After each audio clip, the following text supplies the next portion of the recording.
여러분, 지난 2월 말 인류의 운명이 걸린 거대한 막이 올라갔습니다. 스텔스 폭격기들이 밤하늘을 가르고 수백 발의 미사일이 폭우처럼 쏟아져 내렸거든요. 하지만 더 무서운 건 그 뒤였습니다. 정보 당국의 비상 보고서가 전 세계 정상들의 책상 위에 떨어졌을 때 모두의 얼굴에서 피가 싹 빠져나갔다고 합니다.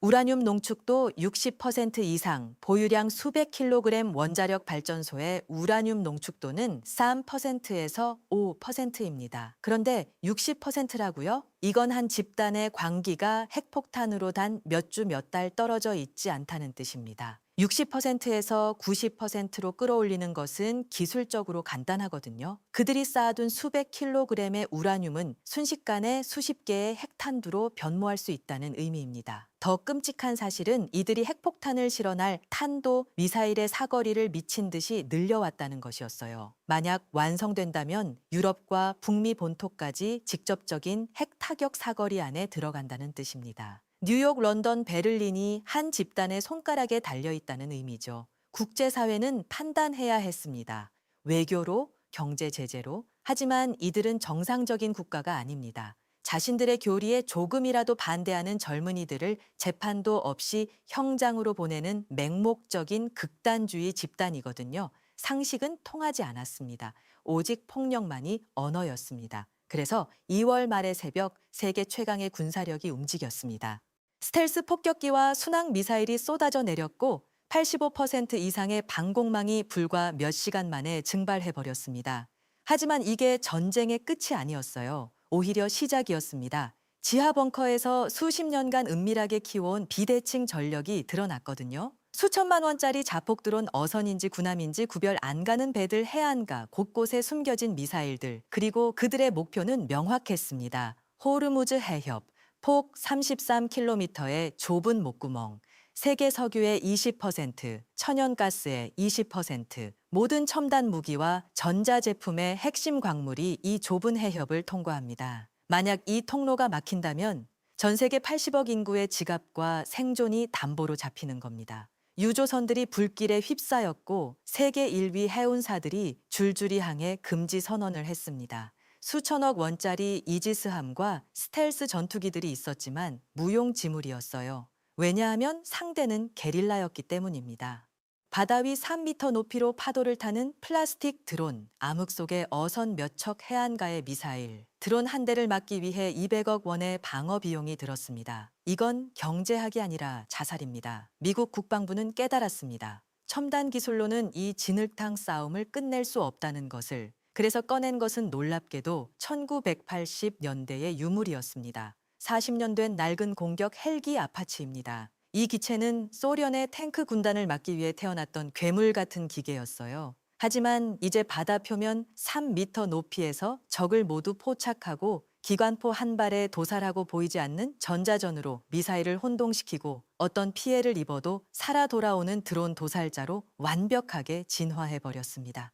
극단주의 집단이 손가락에 걸려있는 핵버튼을 빼앗기 위한 마지막 1분을 멈추는 전쟁. 비용 대 효율의 경제학 게임. 이제 여러분은 알아야 합니다. 왜 이 전쟁이 피할 수 없는 선택이었는지, 그리고 이 비극적인 대립이 한국 경제에는 어떤 파장을 몰고 올 것인지 채널 고정해 주세요.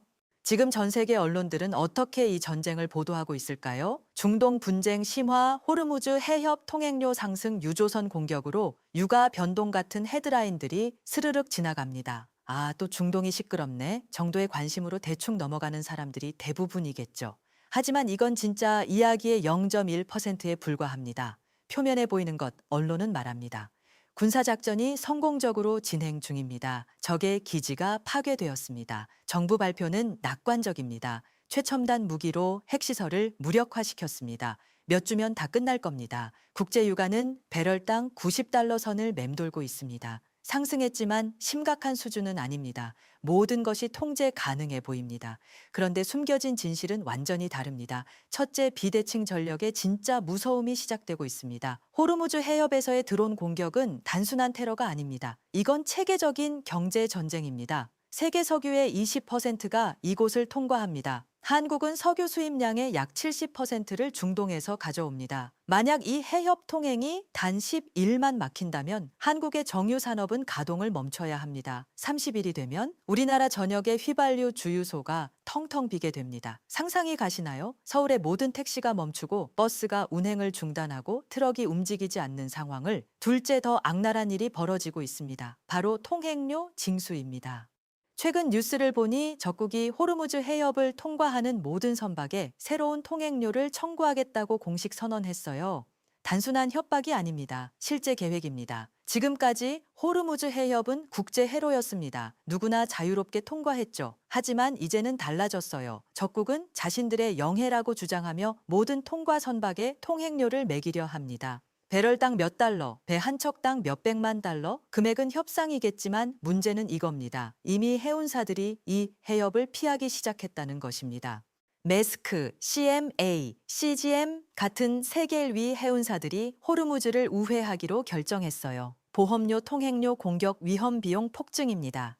홍해 우회 항로는 2주를 더 추가하고 연료비가 급증합니다. 결론? 그냥 이 해협을 쓸 수 없게 됐다는 의미입니다. 하지만 모든 배가 우회할 수는 없습니다. 그들은 선택을 강요당합니다. 통행료를 내든지 위험을 감수하든지. 셋째 육아의 진짜 위험이 아직 도래하지 않았습니다. 배럴당 90달러는 아직 상대적으로 안정된 가격입니다. 왜냐하면 전 세계 전략 비축유가 풀려 나오고 있기 때문입니다. 미국, 한국, 일본 모두가 시장에 풀어내고 있어요. 한 달, 두 달은 버틸 수 있죠. 하지만 3개월, 6개월이 되면 전략 비축유가 바닥을 드러낼 것입니다. 그 순간 진짜 유가 폭등이 시작됩니다. 배럴당 150달러, 200달러? 그때는 지금과 비교할 수 없을 겁니다.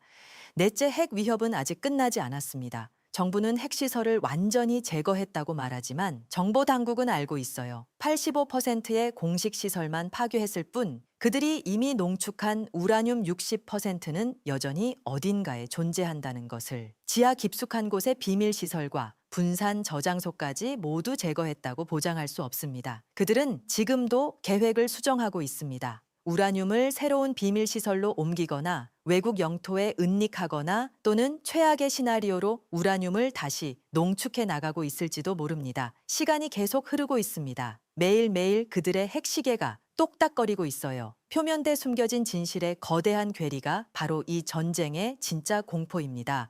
언론은 군사 작전의 성공을 외치지만 현장에서는 경제 전쟁이 시작되는 중입니다. 통행료 징수, 해운사의 우회 항로 선택, 전략 비축고의 한계, 그리고 여전한 핵 위협. 이 모든 것이 겹겹이 쌓이고 있어요. 이 괴리가 커질수록 우리의 경제는 더 깊이 타격받을 것입니다. 여기서 멈추고 핵심 개념들을 정리해야 합니다. 왜냐하면 지금부터 이야기할 내용들이 이해되지 않으면 이 전쟁이 정말 얼마나 위험한지 감 잡을 수 없기 때문이거든요. 어려운 용어들을 쉽게 풀어서 설명해 드리겠습니다. 첫 번째, 우라늄 농축도 60%가 정말 뭔가요? 상상해 보세요. 여러분의 냉장고가 있습니다. 그 냉장고에 100개의 음식이 들어있어요. 근데 그 중에서 진짜 상하기 쉬운 음식이 우라늄 235라는 겁니다. 나머지 99개는 별로 위험하지 않아요. 원자력 발전소가 필요한 건 그 100개 중에서 3개에서 5개의 우라늄 235만 있으면 되는 거예요. 이게 농축도 3%에서 5%입니다. 전기를 만드는 데는 이 정도면 충분합니다. 그런데 핵폭탄을 만들려면 우라늄 235를 90개까지 끌어올려야 합니다. 이게 농축도 90%죠. 엄청나게 위험한 상태가 되는 거예요. 그럼 60%는 이건 절반 이상 위험한 상태라는 뜻입니다. 이미 냉장고에서 상하기 쉬운 음식을 반 이상 분류해냈고 남은 작업은 30%만 더 하면 되는 거예요. 몇 주면 충분합니다. 두 번째, 왜 60%에서 90%는 빠를까요? 마지막 30%가 가장 오래 걸린다고 생각하셨나요? 아니에요. 반대입니다. 0%에서 60%까지 가려면 엄청난 기술, 엄청난 시간, 엄청난 자금이 필요해요. 원심분리기라는 거대한 기계를 수천 개 돌려야 해요. 마치 세탁기를 돌리는 것처럼. 그런데 세탁기가 수천 개, 아니 수만 개를 동시에 돌리는 거죠. 전기료도 엄청나고 열도 엄청나고 관리하기에도 어려워요. 그래서 0%부터 60%까지는 몇 년이 걸립니다. 그런데 60%에서 90%는 이미 기계들이 다 돌아가고 있어요. 원심 분리기들이 이미 가동 중이라는 뜻입니다. 기술도 이미 검증됐고 그냥 더 오래 돌리면 되는 거지요. 비유하자면 자동차를 만드는 게 아니라 이미 만들어진 자동차의 엔진만 더 강하게 튜닝하는 겁니다. 몇 주면 충분합니다.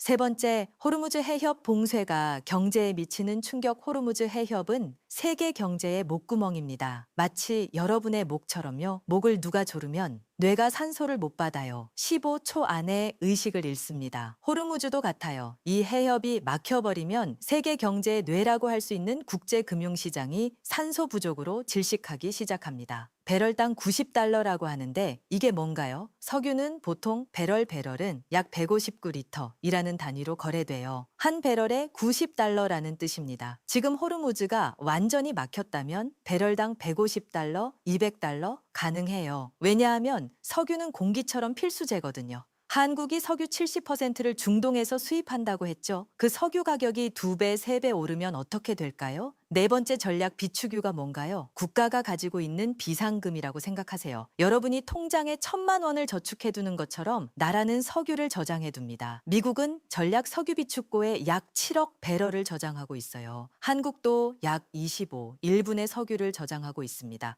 하지만 이건 비상금이지 무한정 쓸 수 있는 돈이 아니에요. 계속 꺼내 쓰다 보면 언젠가는 바닥이 납니다. 지금 세계 각국이 전략 비축유를 펑펑 써내고 있어요. 유가를 낮추기 위해, 시장을 안정시키기 위해라는 명목으로. 하지만 몇 개월 뒤에 이 비축유가 바닥이 날 거예요. 그 순간 시장은 정말의 공포에 빠집니다.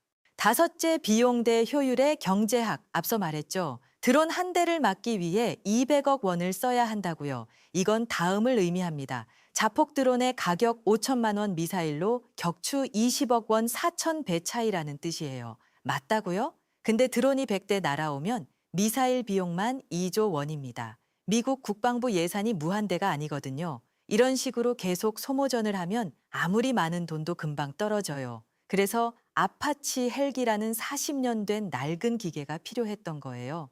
기관포탄은 수백만 원 단위, 드론 한 대를 격추해도 비용은 드라마틱하게 낮아집니다. 이게 바로 현대전의 새로운 패러다임입니다. 첨단 기술이 아니라 가성비가 승리를 결정하는 시대가 온 거야요. 여섯째, 전자전이 뭔가요? 쉽게 말해 눈 가리기 게임입니다. 적이 레이더로 당신을 찾으려고 합니다. 그럼 당신은 레이더에 강한 전파를 쏴서 적의 화면을 하얀 노이즈로 뒤덮어버려요. 적은 아무것도 못 봅니다. 눈이 먼 것처럼요. 또한 적의 미사일이 당신을 추적하려고 합니다. 그럼 당신은 열 신호를 방출하는 기구를 흩뿌려요. 미사일이 헷갈립니다. 어디가 진짜 목표야? 결국 헛된 열을 따라가다 바다에 떨어집니다. 이게 전자전입니다. 총도 쓰지 않으면서 적을 무력화시키는 거죠. 정리하면 우라늄 60%는 핵폭탄 직전 상태를 의미하고, 호르무즈 봉쇄는 세계 목줄 조르기를 의미하고, 전략 비축유 고갈은 비상금 다 쓰는 것을 의미하고, 비용 대 효율은 돈으로는 이길 수 없는 전쟁을 의미합니다. 이 모든 것이 동시에 진행 중입니다. 이제 우리는 진짜 문제를 마주해야 합니다. 핵무기가 뭔지, 해협이 뭔지 이해했으니까요. 하지만 왜 이 모든 일이 벌어지고 있는지 그 뿌리까지 파고들어야 합니다. 이들이 핵폭탄을 원하는 이유는 뭘까요? 방어? 아니에요. 이건 권력 유지의 마지막 수단입니다. 자신들의 교리에 조금이라도 반대하는 젊은이들을 국제사회의 눈을 피해 형장으로 보냅니다. 여성들이 머릿수건 하나 제대로 안 쓰면 채찍질을 합니다. 종교가 다르다는 이유로 소수민족을 학살합니다. 이런 미치광이들이 핵버튼까지 쥐게 된다면 상식적인 외교는 통하지 않습니다. 경제 제재? 웃기지 마세요. 그들은 자국민이 굶어 죽는 와중에도 핵 프로그램에 돈을 쏟아부었어요. 국제법, 국제협약, 그런 것들은 정상적인 국가들 사이의 규칙일 뿐입니다. 이들은 그 규칙 바깥에 있는 겁니다.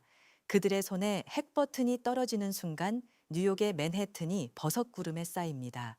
런던의 중심가가 방사능으로 오염됩니다. 서울의 남산이 잿더미로 변합니다. 이건 영화 속 재난이 아니에요. 정보 당국이 계산하는 현실입니다. 미국이 왜 이렇게까지 위험을 감수했을까요? 해협 몇 척의 배 때문만은 아니었어요. 이건 인류의 최후를 막기 위한 선택이었습니다. 그런데 당신들은 고통받아야 합니다. 유가가 오릅니다.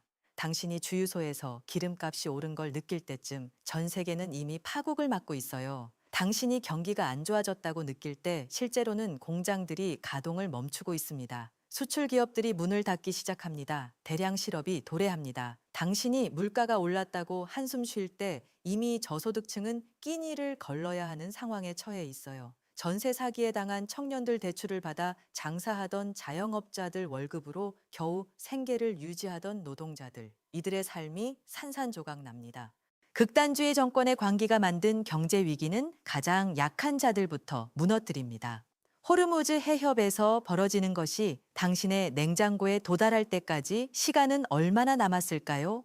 2월의 공습으로 핵시설은 부분적으로 제거됐습니다. 하지만 우라늄은 여전히 어딘가에 존재합니다. 정보 당국은 매일 밤 경보를 울립니다. 혹시 그들이 우라늄을 옮기고 있진 않을까? 혹시 비밀 시설에서 계속 농축하고 있진 않을까? 극단주의자들도 똑똑합니다. 그들은 분산했어요. 농축 시설을 여러 개로. 저장소를 동맹국들의 영토로. 만약 또 다시 공습이 필요하다면 그때는 일주일이 아니라 수개월간 폭격이 계속될 거예요. 호르무즈 해협은 더욱 혼란스러워질 겁니다. 아파치 헬기들은 계속 밤새도록 사냥을 합니다. 적들의 비대칭 전술은 계속 진화합니다. 유가는 천천히 하지만 확실하게 오릅니다. 그리고 당신은 그 모든 파장의 맨 아래에 있습니다. 한 가지 확실한 것, 극단주의 정권이 핵폭탄을 완성시키는 순간 세계는 끝입니다. 우리가 아는 국제 질서는 무너집니다. 핵 억지력이라는 상호 파괴 논리는 극단주의 앞에서 무너져요. 왜냐하면 그들은 자신들의 죽음까지도 영광이라고 생각하기 때문입니다. 그래서 이 전쟁은 피할 수 없었습니다. 그리고 그 피할 수 없는 선택의 대가는 당신이 치르고 있습니다. 유가 인상으로, 물가 상승으로, 경기 침체로, 일자리 상실로. 여러분은 이 상황을 어떻게 지켜보고 계신가요? 극단주의의 관기 때문에 가장 힘없는 시민들이 고통받는 이 불공정함을 어떻게 보실까요? 아파치 헬기의 로터음이 울리고 있습니다. 호르무즈 해협에서는 매일 새로운 공격이 벌어지고 있습니다. 우라늄 농축도는 계속 올라가고 있을 겁니다. 그리고 당신의 통장은 계속 비워지고 있어요. 호르무즈 해협에서 시작된 파동이 어떻게 당신의 삶까지 전달되는지 그 끔찍한 도미노를 따라가 봅시다. 첫 번째 도미노, 호르무즈 해협 봉쇄 유조선들이 불길에 쌓입니다. 선박이 침몰할 위험, 보험료 폭증, 통행료 징수. 해운사들은 판단합니다. 이 길은 못 간다. 홍해 우회 항로를 선택합니다. 이 주의 추가 항해, 연료비가 급증합니다. 배송 비용은 수배가 됩니다. 세계 경제의 대동맥이 막혔습니다. 두 번째 도미노 유가 폭등. 첫 달은 전략 비축유로 버팁니다. 하지만 3개월, 6개월이 지나갑니다. 비축유가 바닥나고 있어요. 시장은 공포에 빠집니다. 배럴당 $90, 그건 옛날 이야기입니다. $150, $200, 극단적으로 오를 수도 있어요. 왜냐하면 더 이상 공급처가 없기 때문입니다. 한국의 정유회사들은 파국을 맞습니다. 원유 수입 비용이 2배, 3배 올라갑니다. 그들은 선택해야 합니다. 가격을 올릴까? 생산을 줄일까? 둘 다 선택합니다. 세 번째, 도미노 연료 부족과 물가 폭등, 휘발유 가격이 올라갑니다. 리터당 3,000원, 4,000원, 택시기사들의 수입은 떨어집니다. 배송비가 오르니 물품값이 폭등합니다. 버터, 계란, 쌀, 당신의 냉장고에 들어가는 모든 것의 가격이 올라갑니다. 식당의 한 끼 식사 가격이 20% 올라갑니다. 아이를 낳기도 어려운데 이제 먹이기도 어려워집니다. 네 번째, 도미노 수출 산업 붕괴. 한국의 수출은 세계 경제의 목줄이 채워진 상태입니다. 우리는 수출로 먹고 삽니다. 반도체, 자동차, 철강, 화학 제품 모두 원료 수입과 운송비에 의존합니다. 연료비가 2배 오르면 생산 원가가 30%부터 40%까지 올라갑니다. 우리가 만든 상품의 가격도 올라갑니다. 그럼 경쟁력은 떨어집니다. 사람들은 더 싼 경쟁국 제품을 삽니다. 한국 기업들의 수출 수익이 추락합니다.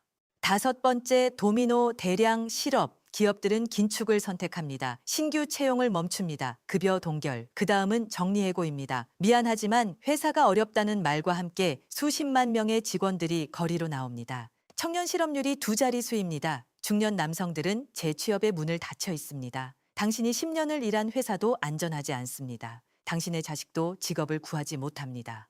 6번째 도미노 부동산 시장 붕괴, 실직의 공포가 시작되면서 부동산 시장이 요동칩니다. 집을 팔아야 한다는 사람들이 몰려듭니다. 가격이 내려갑니다. 그런데 당신이 3억 원을 대출받아 5억짜리 집을 샀다면 집값이 3억 원으로 떨어집니다. 당신은 대출금을 못 갚습니다. 깡통 전세, 깡통 전월세가 넘쳐납니다.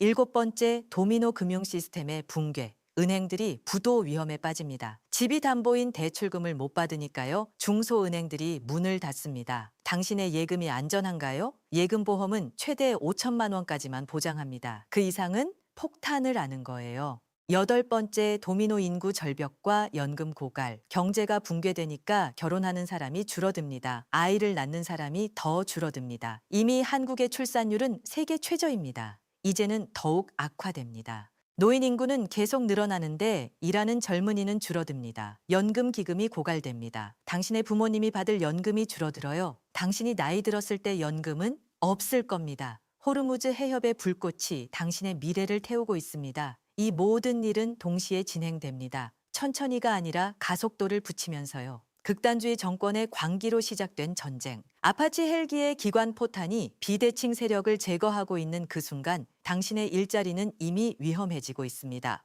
당신의 집값은 이미 떨어지기 시작합니다. 당신의 자식들의 미래는 이미 어두워지고 있어요.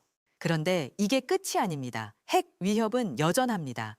우라늄은 여전히 어딘가에 존재합니다. 또 다른 공습이 필요하다면 호르무즈는 더욱 혼란해질 겁니다. 유가는 더 올라갈 거예요. 또는 극단주의 정권이 정말로 핵을 완성시킨다면 그때는 경제 위기를 넘어 인류의 종말이 시작됩니다. 이 도미노의 끝이 어디인지 아무도 정확히 모릅니다. 우리는 그냥 떨어지는 도미노를 보고 있을 뿐입니다. 그렇다면 이 모든 악몽은 어떻게 끝날까요? 아파치 헬기가 모든 비대칭 전력을 제거할 때까지? 극단주의 정권이 항복 문서에 서명할 때까지? 아니면 그 전에 핵폭탄이 어느 도시의 하늘을 밝힐 때까지? 현실은 그중 어느 것도 완전한 끝이 아닙니다. 호르무즈에서의 공중 사냥은 계속될 겁니다. 며칠 동안이 아니라 몇 주, 몇 달. 극단주의 세력의 비대칭 전술은 바퀴벌레처럼 끊임없이 재생산됩니다. 한 곳이 제거되면 또 다른 곳에서 나타납니다. 유가는 계속 오를 겁니다. 호르무즈의 불안정성이 해소되지 않는 한 시장의 공포는 사라지지 않아요. 배럴당 100달러에 안주하려던 기대는 무너질 겁니다. 150달러, 200달러까지 갈 수 있다는 것을 시장은 알게 됩니다.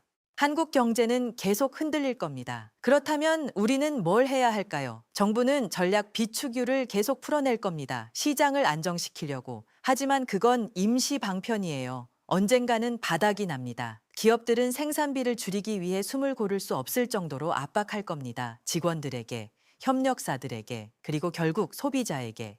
개인들은? 당신들은 이미 고통받기 시작했어요. 주유소에서 느끼는 연료비, 마트에서 느끼는 물가, 그리고 곧 느낄 일자리, 불안정성. 하지만 당신들은 피해자일 뿐만 아니라 선택권이 있는 시민입니다. 극단주의와 대항하는 방법은 하나입니다. 정보입니다. 아파치 헬기와 미사일로는 극단주의의 광기를 영원히 막을 수 없습니다. 왜냐하면 광기는 물리적으로 제거할 수 없기 때문입니다. 하지만 정보는 광기를 밝혀냅니다. 정보는 진실을 드러냅니다. 정보는 시민들을 깨어나게 합니다. 지금 전 세계의 언론들은 호르무즈의 전쟁을 제각각 다르게 해석하고 있습니다. 어떤 곳은 극단주의 정권을 옹호하고 어떤 곳은 미국의 개입을 비판합니다. 하지만 여러분은 이제 알고 있습니다. 이 전쟁의 진정한 의미가 뭔지, 왜 피할 수 없었는지, 그리고 그것이 당신의 삶에 어떤 의미인지.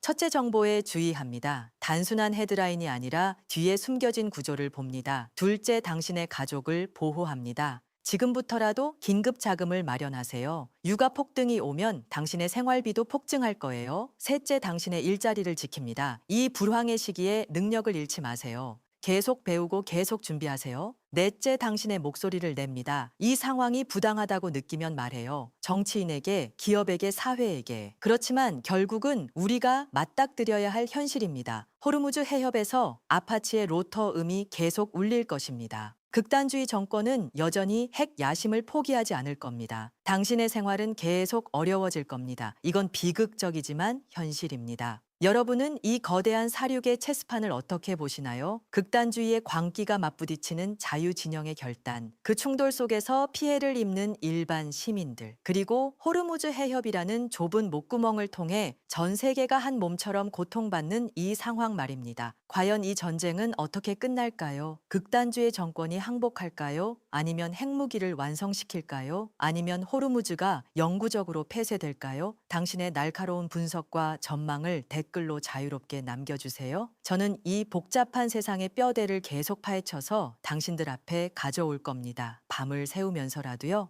이 영상이 도움이 되셨다면 구독과 좋아요 부탁드립니다. 우리 함께 세상의 이면을 벗겨내 봅시다. 다음 영상에서 다시 뵙겠습니다. 감사합니다.